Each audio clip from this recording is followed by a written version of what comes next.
Welcome to The Scarlet Project. This is a show about the slimy underbelly of American colleges and universities, the predators that thrive there, and the administrations that tolerate them. I'm your host, Tom, and I'm joined by my good friend and co-host, Ryan. Welcome back, everybody. Thanks for tuning in. Today we'll be discussing yet another case out of the University of California, Berkeley. This one involving a women's volleyball coach whose condescending attitude, belittling insults, and of course, disgusting sexual behavior towards his players created a toxic, hostile environment that nearly tore the team apart. 6 complainants came forward to initiate the investigation we're about to go through, and 30 witnesses were interviewed.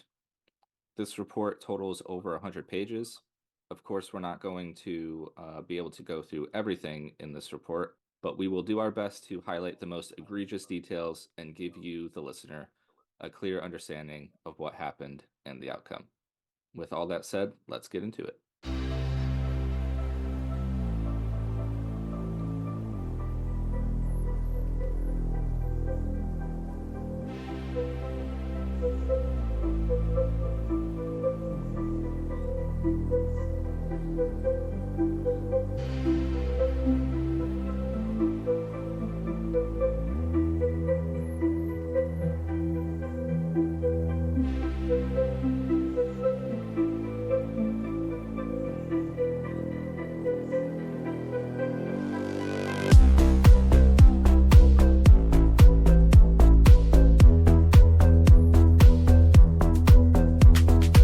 Okay, so the subject of this episode is Matt McShane.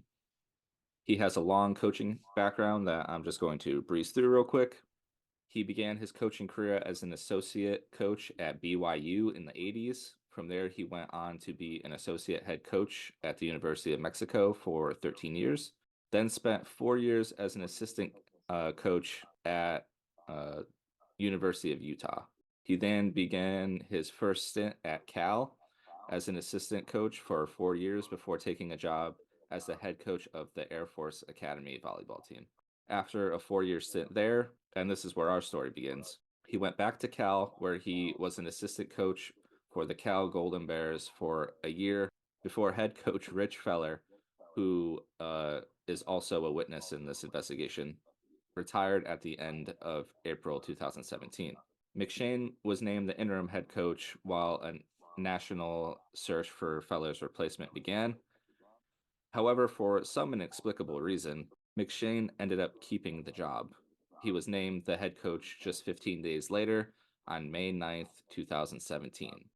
Now, why is it inexplicable that a person with so many years of coaching experience managed to land the head coaching gig? Ryan, you want to tell them why?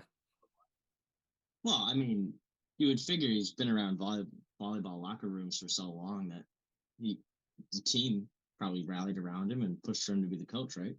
Yeah, that makes sense, right? They did not. As we'll go over in this, basically everyone was like, please don't make him our head coach. And the athletic director was like, we hear you, we see you, but we are going to make him the head coach. Oh, do you know why they didn't want him as head coach? Well, yeah, I mean, as we're going to get into for complainant one's, testimony here, uh, they told the athletic director flat out that they did not want him to be the head coach because he degraded them, treated them badly, and made bad coaching decisions. I would say, any one of those three are reason enough to not hire him. But then Kyle was just like, nah, he's our guy. And this isn't like because of a lack of communication either, because Witness 22, who you can kind of gather from the context clues is the athletic director, said he would meet with the team monthly, meet with the coach regularly, and also attend practices. But to their knowledge, this never happened. So this did not happen. All right, well, they gambled on somebody and didn't quite work out, as we're about to get into. Yeah, and I mean this kind of gamble, it didn't take him long either to figure out that they probably made the wrong choice. He was hired as head coach on May 9th, 2017, and this investigation is dated April 6th of 2018. So one season was about all it took for this guy. Yeah, but he was put on leave before that, right? That's right. November 16th of 2017. So about Is that 6 right? months, right? Yeah. Before his head coaching career ended there, huh? It's quite a run. I'm sorry, that shit's just funny to me though. like we'll get into that shit later, but it's just like, man, you don't listen to your players and you think you're smarter than everybody, and then Just six the months later, definition of crashing and burning. right? Yeah, awful. I think that pretty much covers it for all the background. So let's get into the allegations, shall we? Yes, please. I'll start us off with complainant one. Remember, there are 6 complainants, but we're not going to cover every single thing they say. But starting with complainant one, according to complainant one, who was a player on the team, things with McShane as head coach started fine. But as the team started losing in the fall, he became negative, mean, and degrading to the players. He also began acting in an inappropriate sexual manner. Complainant one said McShane would often comment on the players' appearances. She said that sometimes he would stare at her and say, "I love that nail polish color," or "I love your hair today." Sometimes he would pull on her ponytail. She said if she walked into his office wearing like normal casual clothes, he would tell her she looked good. And she stresses that like it's like the tone in which she says you look good is creepy. Complainant one said that McShane commented on her butt in a team meeting, apparently comparing it to another player's butt. He also did really weird, like kind of flirty things to complainant one. For instance, a ball hit her in the face during practice once. She said he stood really close in front of her and told her to grab his hands and then told her to look into his eyes and take deep breaths. She, felt uncomfortable with this. So when she would try to look away, he kept telling her to, quote, look in my eyes. She said he did this with other players too. For those of you at home, that is not concussion protocol. Yeah. Not concussion protocol for sure. According to complainant one, McShane would also make players hold his hands while talking to him in one on one conversation. He would also play with the zipper of her jacket, zipping it up or down and fooling around with it. Again, she said he would also do this with other players. And that kind of covers it for complainant one's experiences. She talks more about other things she witnessed, but we'll get into those from the perspective of the complainants that it actually happened to. So, Ryan, you want to jump in with two? Yeah. So the one thing we really want to look at here in witness two's statements is just what she saw him do, McShane do. So we'll get into it here. She saw McShane grab witness 10 during practice and shook her around, quote, like a rag doll, unquote, showing her what to do. Witness 10 seemed clueless about it, but it was weird for those watching. He could have verbally instructed her, but instead he pulled her around by the arms. This was towards the end of the season before Witness 10 was too injured to play. And she also has an account of another incident where she saw McShane touch Witness 8's hands. Witness 8 had her hands in front of her as if in prayer, and McShane put his hands over hers and rubbed them together while looking her in the eyes. Witness 8 is quiet and unassuming and gave him a look of like, quote, what can I do? She felt she couldn't say anything because he's the coach.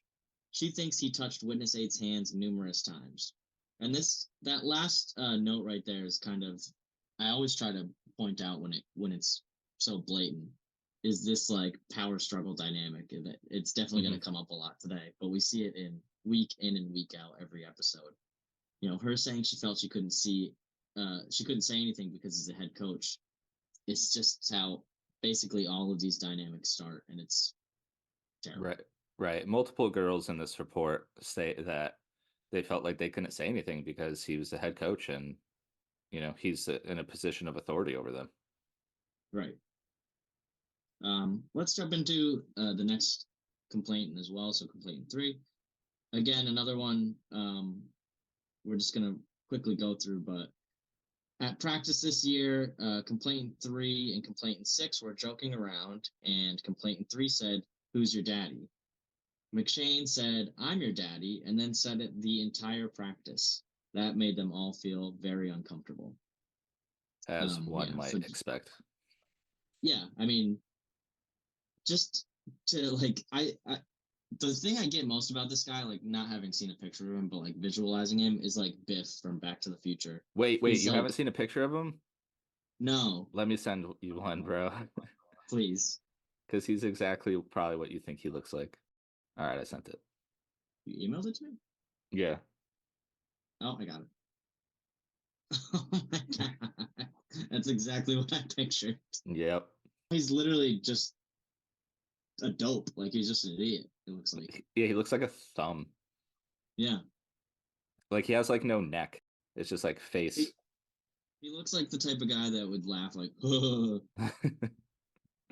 Oh, while we're jumping back in though, I do want to point out, and we'll get more into like his wife later, unfortunately, but the your daddy" comments are especially weird because, as the girls noted, his wife is like 20 years younger than him, and that all Hmm, made them feel weird. Like, oh, okay, like he's into younger girls. right.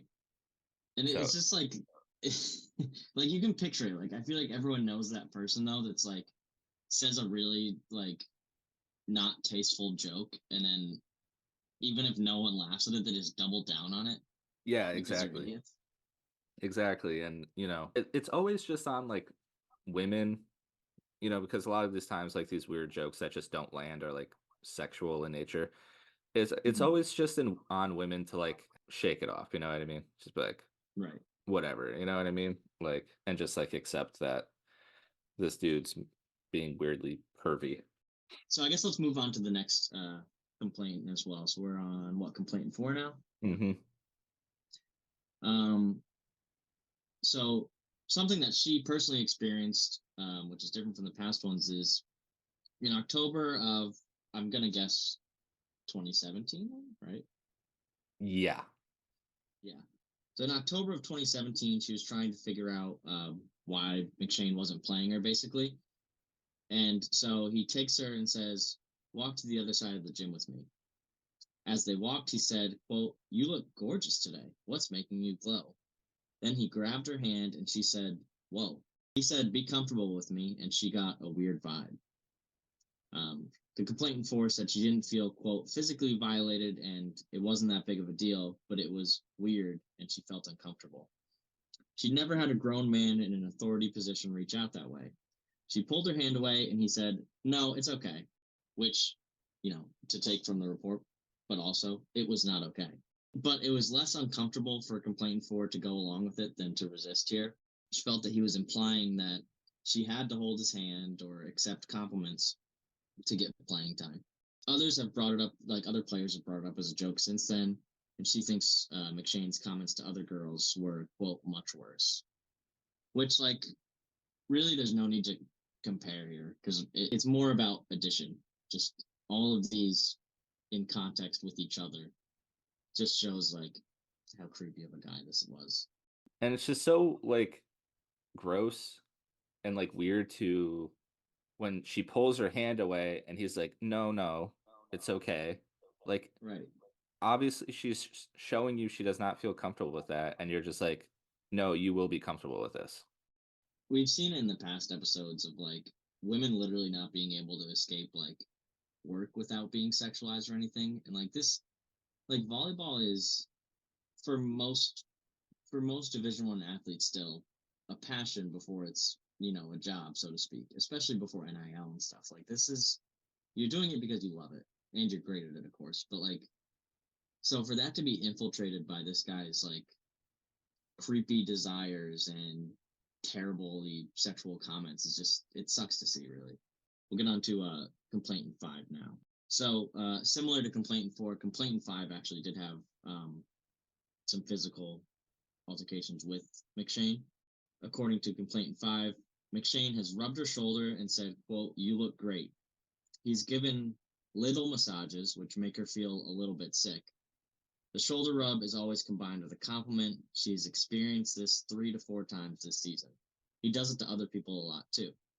She doesn't necessarily think he would take it further, but because he doesn't know them and they don't have a close relationship with him, the touching does not seem nurturing. It's just uncomfortable. And he goes on, I don't know the exact quote, but basically he goes on to say that he's doing this touching as a means of gaining trust, which is like the dumbest reasoning I could possibly think of. It's kind of backwards. Like, I feel like you build trust with someone before you start putting your fucking hands on them. One would think.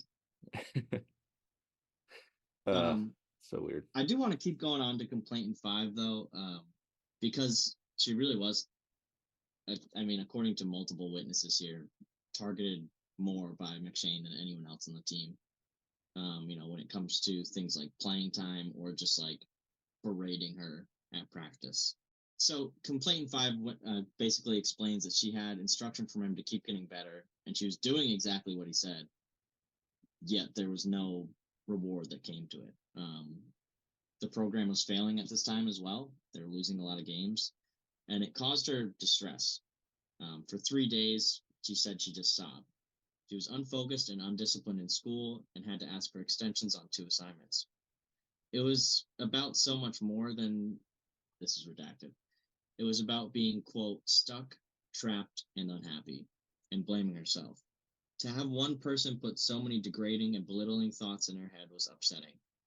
It consumed her. She thought about it all the time. She cried to another witness who suggested to see redacted, but we can imagine maybe a therapist or some sort of person to complain about this to. And funny enough, a lot of what we know about how complainant 5 was targeted more than the other players doesn't actually come from her.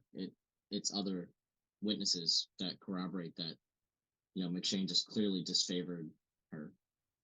And I'll get into it here on page 10 of the document. Other girls on the team are clearly disfavored and demeaned, but particularly complainant 5.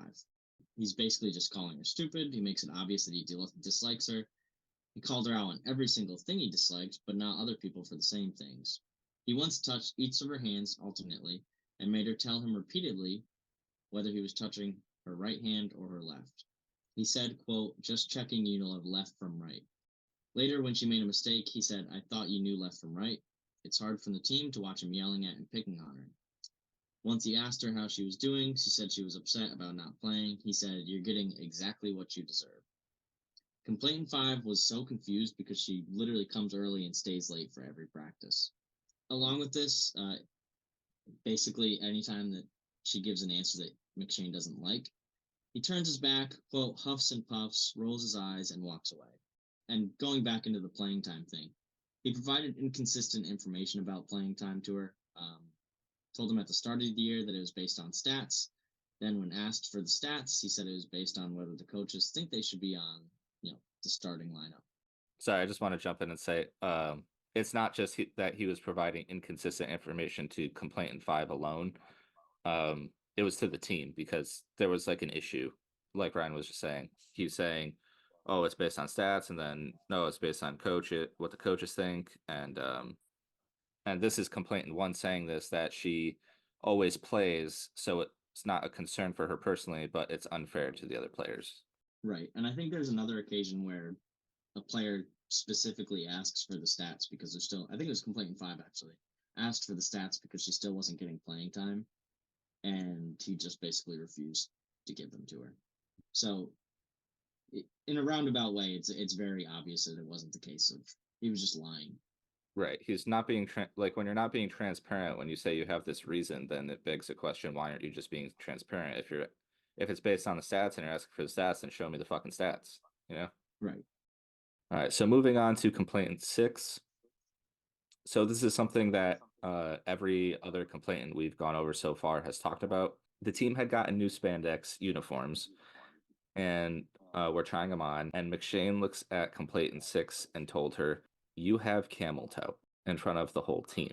All the girls we've mentioned already said how disgusting it was for McShane to have made that comment and to be looking at complainant 6's crotch like that. But I just want to go over what complainant 6 said about it, because it did happen to her. She said that he was focusing on parts of her body that he didn't want her focusing on, and that it made her wonder if he was looking at her in a sexual way. She also added that she felt stuck because he's an authority figure and her coach, so she didn't feel like she could have realistically told him to stop. So that wraps it up for all the complainant specific experiences with McShane, but there are a couple of events experienced by the team that we want to go over. But before we do that, I do want to touch on Witness 6 in this report. Witness 6, while she wasn't a complainant in this report, she did have some disturbing interactions with McShane. After she got injured, McShane was very complimentary towards her. He was like, "Oh, you look good today. I really like redacted." And then he said, "Oh, I really like the blue on your toenails." He said that she commented on everything from her hair down to her feet.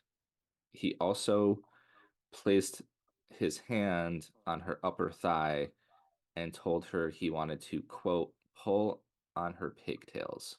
So obviously very fucking weird.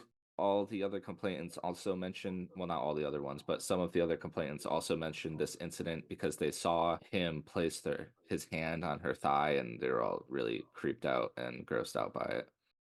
But moving on to the events, there's a couple of events we want to talk about. Ryan, do you want to go over the whiteboard incident? I won't say with pleasure, but yes. So in November of 2017, McShane wrote something disturbing on the team whiteboard. Basically, they would have like a question of the day thing. It's pretty typical in most locker rooms to have something like that. But the question was, what is your favorite Thanksgiving dish? McShane walked in and said, can I just write his wife's name? To which no one said anything. In fact, they just looked down and walked away. Then he wrote on the board, stuffing his wife's name. The player who had brought this up found it, quote, disgusting. And we heard about this from a number of players happening. Like it I for think sure. every single player brought it up, honestly. Yeah. It was a, quote, final straw for some of them. I mean, this is like that same thing of just like doubling down despite like everyone being like, what the fuck are you talking about, dude? I don't even know like really what he was going for there. I guess obviously humor, but it just didn't really land, I would Yeah, say. no, not the target audience for that sort of fucking gross comment. And we'll get into this other incident that is mostly related to the whole team, but also again had some targeting of Complainant Five. And so we'll look at it first from Complainant Five's perspective. On November 13th, Complainant Five went in the locker room and found McShane and the other coaches. McShane yelled at her, "You need to stay in here right now." She was getting a, quote, weird vibe from the assistant coaches as well. She wanted to leave. McShane said, "No, you're not leaving. Do you see anything wrong with the room?" He insisted that she identify it's redacted, but I'm going to guess locker rooms, who were messiest. I think he He was meant screaming. players. I think players that were the messiest. Oh, okay. Yeah, that does make more sense, actually. He was screaming, "Why is it so messy? And who left this crap everywhere?" There was a food bowl with Witness 11's name written on it, and McShane made her say, "It says Witness 11." He threw things around. Witness 16, who is an assistant coach, I believe, um, wanted to message them individually, but McShane told him to send messages and pictures to everyone through Viber, which I'm assuming is some sort of group chats kind of thing.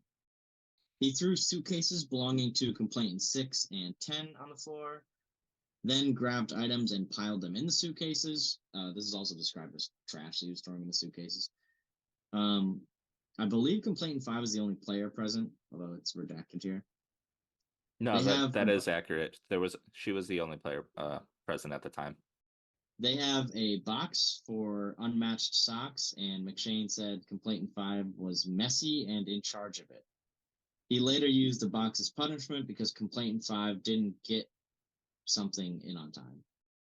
But I want to get into the other perspective of it that was mentioned earlier in the report.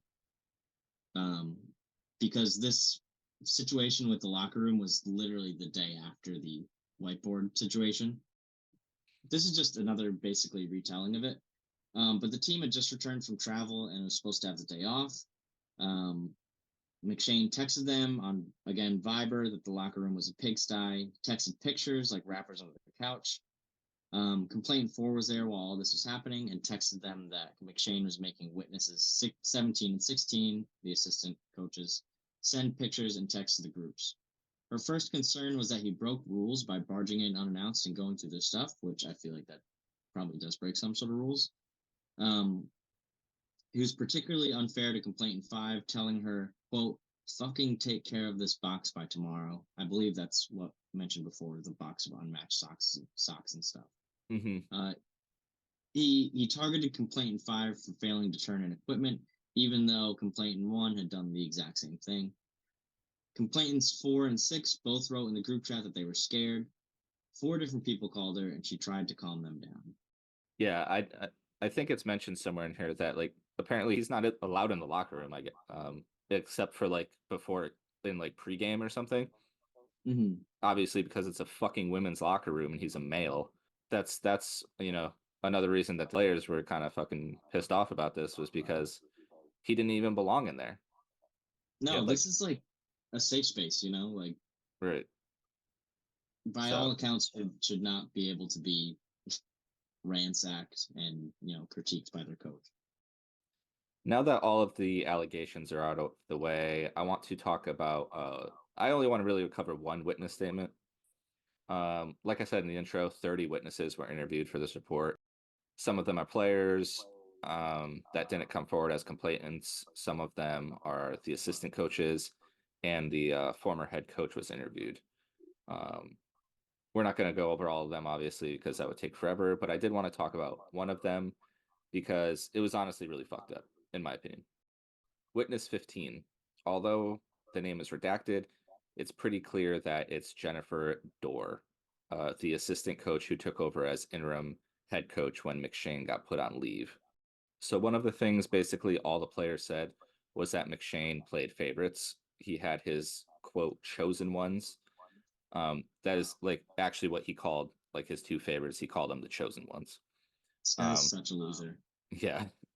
Um, and there were other players he obviously hated, like Complainant 5, who Ryan went over already. Now, according to Dorr, while McShane did have players he was more confident in, like the captains and team leaders, there was no one he disfavored, which is just complete fucking bullshit. Literally every single player in that report said that he did do that, you know? Right. But but what makes it incredibly offensive is that she characterizes all of the players' complaints um, that there were favorites and others that took the brunt of his abusive behavior as just jealousy.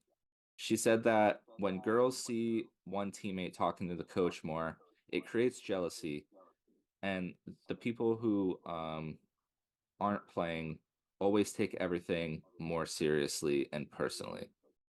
But it gets worse because then she goes on to launder his weird touchy behavior and compliments as just him trying to relate to the young women who made up his team.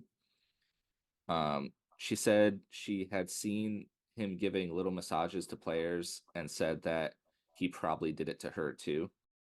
Like, what do you mean probably? Did he or did Right. he not do it? Right. it? It's not that hard to remember if someone has like touched you in that way or not, you know? This And lady is just so very clearly like the type that will just fall on the sword for whoever if she can, stay in the program and work yeah, her way up, which she does. right. It's just like, that like buddy buddy behavior. Um, Right. but like other coaches who were interviewed, they did say they thought like his behavior was weird. So she's just like particularly like on his side for whatever reason. She added that this behavior was, quote, probably not a good idea in this day and age, which I fucking hate when people say that. Like, this day and age. What do you mean? Like, it was appropriate in other times? No, it Sorry, was now it's not cool to harass people. right. It's not that it was ever cool. It was just that it was more accepted because, Mhm. but like now it's not because I don't men shouldn't have a free pass to fucking harass women now. They're like, I guess Right. is whatever. The Um, good old days, right? yeah, literally. But she thinks the behavior was awkward rather than sexual. and said that she can't imagine what it's like to have to relate to a team as an older coach. She said coaches care about players as, quote, people first, and you sometimes have to, quote, try to be on their level and learn about them. And it's harder the older you get. She saw this behavior as awkward attempts to be friendly or have interactions that weren't just about volleyball. He would say, "Your nails look nice today." She goes on to say, "How does one relate to someone who is away from home for the first time or having their first romantic partner while still being professional?" So that's what she had to say about that. But like, now to be fair, a lot of the players were charitable and did say that some of McShane's behavior felt like someone just trying to relate to them, even though it was weird. The problem I have is Dor acting like there's no other way to relate to someone other than complimenting them on their appearance. Dude, right? It's so fucking bizarre. It's like, how about you ask them about themselves? You know, what they do in their free time, what their interests are. Like, you could talk about a fucking popular TV show or some bullshit. Not I was just, just thinking like there's quite a long list of things that I would probably get to before I even considered let me compliment their nails. right. It's like so fucking bizarre, but it just like kind of showcases that he just viewed them as like kind of like objects, you know? Totally. Because he couldn't think of, what was popular in 2017, fucking Game of Thrones or some shit. Like, bring that up. I'm sure some of them watched it. Like, not just There's like, you a look pretty, I million want to things. pull on your pigtails. Like, what the fuck is that? That's not relating Right. to somebody. That's so fucking weird. It's doing the opposite job of relating to people, which we saw. It just Right. pushed them away. Exactly. That's a great point. Um, that's just like, I don't know. All her comments are just so fucking gross to me. But Mm. the thing that really made it clear to me that she was completely in the tank for McShane was what she had to say about the whiteboard incident. So I'm just gonna read Mm. this. This is from the report.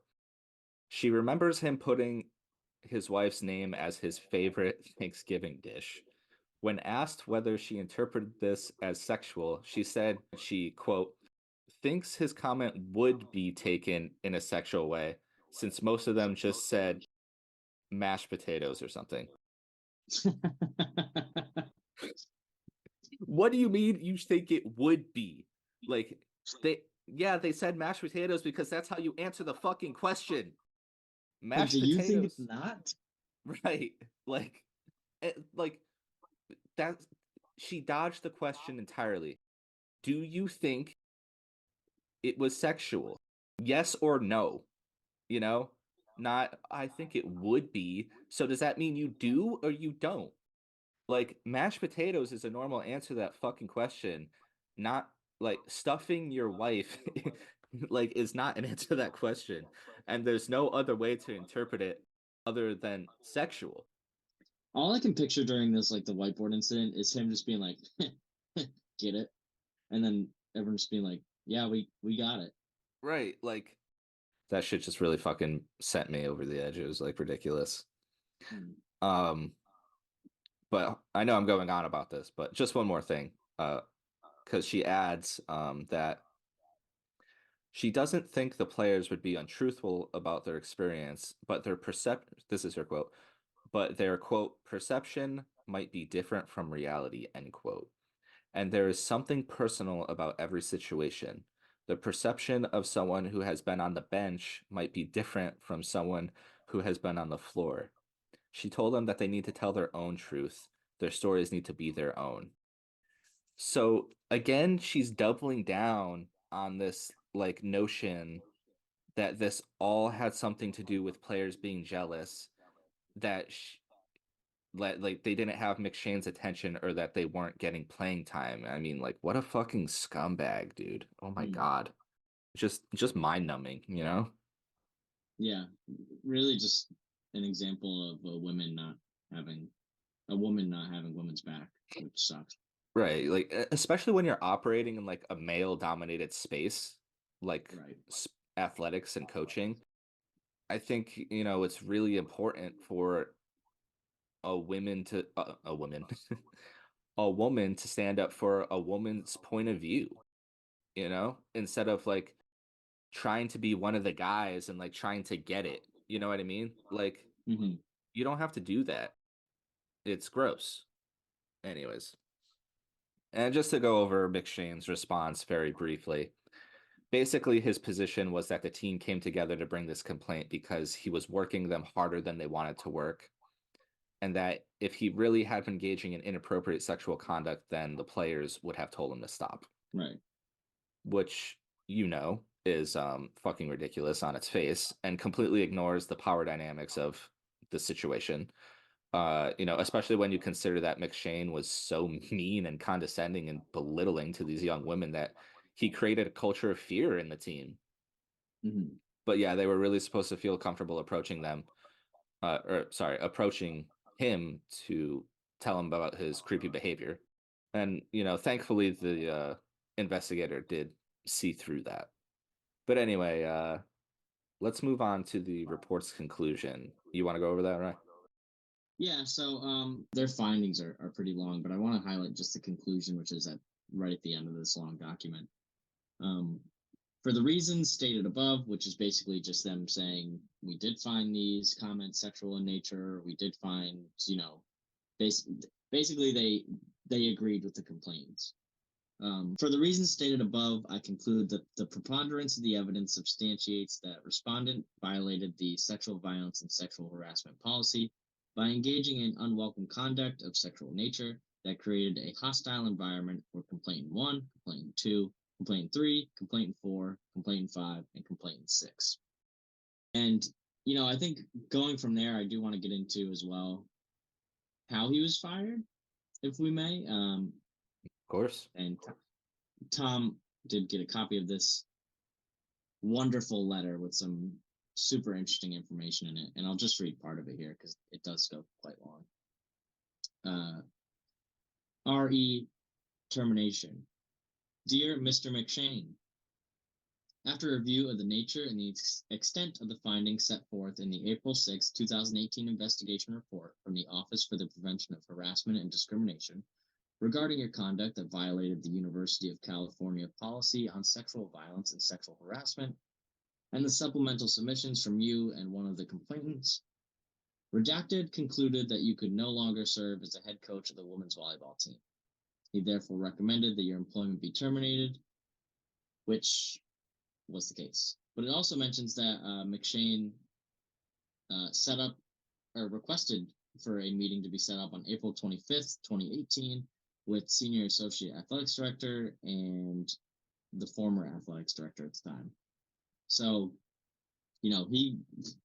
I don't even know like what would be the purpose of him setting up that meeting, because that obviously is quite a while after the April 6th, 2018 report and even farther after he got put on paid administrative leave. But it also goes into here just the breakdown of his contract, which I do want to highlight. I just really wanted to highlight that his base salary is $160,000. Like for those unaware, like the volleyball season is like what, August? Well, it says right here actually. July 1st, 2017 to February 28th, 2018. Right, and he only coached for 6 of those months, but he still Right, got all that pay. right. Yeah, And the other. just some of Oh, all go the ahead. other stuff he gets, like courtesy vehicle, Mm-hmm. you know, tickets to Cal athletic events, which like Cal is a pretty big sports school. Like those tickets can be quite expensive. Yeah. Did you see the bonuses? That's the shit I thought was interesting. Yeah. So for volleyball, which like historically for most Division I schools isn't the most profitable of sports, to be honest. Regardless, looking at his contract and the bonuses, we'll just get into them here. I'll start with the biggest one. Team wins the NCAA championship game. Obviously, the best thing you could do as a team. You would get $20,000, and And then he there would got be another 20 20. just from being in it. Right, right, So that's a possible $40,000 bonus, like if you get there and then win it. and that's coming after you would get 5,000 for making it to the first round, $7,500 for getting to the second round, $10,000 for getting to the third round, and $15,000 each for getting to the fourth and fifth round. So, I mean, I don't really feel like doing the math on this, to be honest. But It's a like, shitload of money. yeah, that's a lot of money for an extra couple, like 2 weeks of work. Right. Like Ryan Luckily, said, he was oh, not good. successful, so he did not get these bonuses. Yeah, I mean, I think his uh, stint as head coach can be considered one of the most unsuccessful all of college athletics history. I would say. But like Ryan said, he was fired, and I do want to get into that it was kept on the DL. I found out in my research. With some of the professors and stuff we've covered in the past at UC Berkeley, they have like released statements on some of them, like, "Hey, we fired this guy for this." But with McShane, it was not so transparent. So I'm going to read some of this article by volleymob.com. So the headline is Cal volleyball head coach Matt McShane on leave of absence. That's what the spokesperson for the program said. And this is where they said Jennifer Dorr would be the interim. But no further information was available as to the reasons for McShane's absence. And now, so that was the first article about it. And then there's an article much later where it says the headline is Matt McShane officially terminated, Jennifer Dorr named Cal head coach. So this is the second paragraph. It just says former Cal head coach Matt McShane was placed on a leave of absence in November, with the school releasing few details and ignoring multiple requests for further information. McShane was officially terminated from his job for violation of university rules on May 17th, with Dorr being elevated to full-time head coach on a one-year contract for the blah, blah, blah, blah. So, yeah, not very forthcoming with the information on this one. And No. Ryan, you're pretty informed when it comes to sports. Why do you think that would be? I mean, I feel like it's not a great sign that they like really pioneered that he was going to be this head coach Mm-hmm. from the start. And I honestly think they kind of it's much worse that they didn't say anything, because like it's not like he was there for a long time. Like, in all fairness, they got him in and out pretty quick, like, all things considered. So I really don't know why they wouldn't just say, like, whatever, tarnish this guy's reputation, like. I think it would probably hurt their recruiting chances, like Yeah. if it was public that, they had some, sex pest of a head coach being a weird perv, you know? Yeah, it's not a great look, actually. That's true. Um, but with that, let's move on to let's kind of just wrap this baby up, I guess. So yeah, I did want to talk about that exact point though you made, Ryan, was that they hired him despite the team being against it, and then it turned out to be a disaster. Right. And one thing I did find it a little curious, because in my research for this episode, the guy who hired him, the athletic director, retired like a few months before this complaint came forward, and I wonder if he like knew something was in the wind. You know what I mean? It's weird. He's like, even in the firing letter that I read before, like, he's already named the, former athletics director. Yeah, he retired like a couple months before. I think it is noted in the report that some of the players went to him first before, bringing this complaint. And, maybe he knew something was about to go down, and was like, I'm getting the fuck out of here because, I hired this asshole, and Right. against everyone telling me not to do that. And yeah, so. Yeah, the athletic director here kind of gets like a weird, not a pass, but kind of skates by on this story. Even like, it's very briefly mentioned that he like promised to attend practices and stuff and never Right. did. Like, and they reached out to him personally by email before this hiring, being like, dude, don't do this. And then Right. he just did anyways. Like, this guy Yeah, is super complicit in this whole thing. for sure. And I think one of the players, I know one of the players in the report said that they felt that because they like went to him and was like, hey, don't hire this guy, then they did anyway, that they felt like the process was corrupt in some way. And I mean, I Yeah. think there's, there could be something to that because they said it was going to be a nationwide search and what, it only lasted 15 days before they named this dude as head coach. Like, I feel like it takes a little longer than that, no? To find your candidates, interview them, and have like an actual process of like finding out who you're going to hire. Yeah, and college too is such a like athletics wise is such a finicky thing. Like in almost no other sport would you like hire a coach that your players are so adamantly against, like because they Hmm. can just leave. Right. Yes, it's a little bit difficult, but like, you know, why? Like why go against your players' wishes? It just doesn't make any sense. And that's a good point though about them just like being able to leave because the team, I mean, there's so many quotes in this thing. I'm not going to go through all of them, but so many of them, of the players, mentioned how this whole situation made them so depressed. Like they were so ruined by this, like they were very depressed about the whole situation, and um many of them wanted to quit. And it's really sad to see because like you mentioned before, Ryan, like, volleyball, like college volleyball is like you're only playing if you really like love it. And like he took the joy out of playing for them to the point where they just didn't want to play anymore, and that's really sad to see. And the players in this report made it clear that if McShane were to return as head coach, that they were going to quit. So you can imagine how awful they all felt about it. And we would be remiss if we didn't bring up how this is kind of very similar to the Franquette situation with CCSU that we covered in our roundup episode, the pervy head coach. Anything you want to add, Ryan? Yeah, I mean this feels like this generation you could kind of that generation like this older dude you could just pluck like any one guy and like they all will think that like what he did was okay. And it goes back to what you're saying before, like how Dor just like is like, oh yeah, because it's a different time now.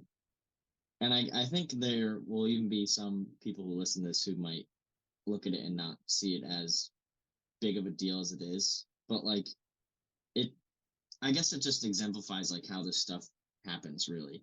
Because I mean, I know I listen to this and I'm like, how did this guy even get to where he is? But it is through stuff like this, you know. Mhm.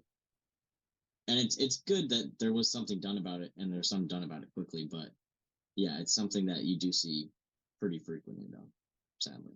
Yeah, I think that's a good point though that you make because Dor did like characterize him as like a tough, no nonsense type of dude. Like she called him old school. And that goes back to your point. These older guys, they might get like a pass for being so fucking like it's like the old racist grandpa type thing, you know what I mean? Like, Exactly. like it's the same thing, but like with being like a misogynist and like an asshole, you know what I mean? Like, oh, that's just, how those people grew up. And it's just like, that's not really the case, though, and it's not Right. acceptable anymore. It should have never been acceptable before, but, it sure as shit isn't now. So get with the fucking times. Yeah. I think Dor and McShane should could use like a shaking and tell that too. For sure. So just to wrap this up, I did just want to mention where he might be. I couldn't confirm where he is in the amount of time we had before we recorded this, but I did find as recently as 2021 that he was commentating women's volleyball games at the Air Force Academy. So he might be there now. I'm not sure. I couldn't find anything more recent, but that's the last place I saw him. So apparently, after he got his walking papers from Cal, he went running back to the Air Force Academy like, hey, can you please give me a job? Right. So, and they're like, sure, we don't have a problem with you. And That is Air Force. a pretty sad position to be in. Not to denounce, women's volleyball by any regard, but it's not exactly the cushiest of jobs. Right. It's especially, I mean, especially compared to the head coaching gig at like such a big school like UC Right. Berkeley, where you had the car available to you and all the bonuses and the big salary. So quite a demotion, which he quite frankly deserves.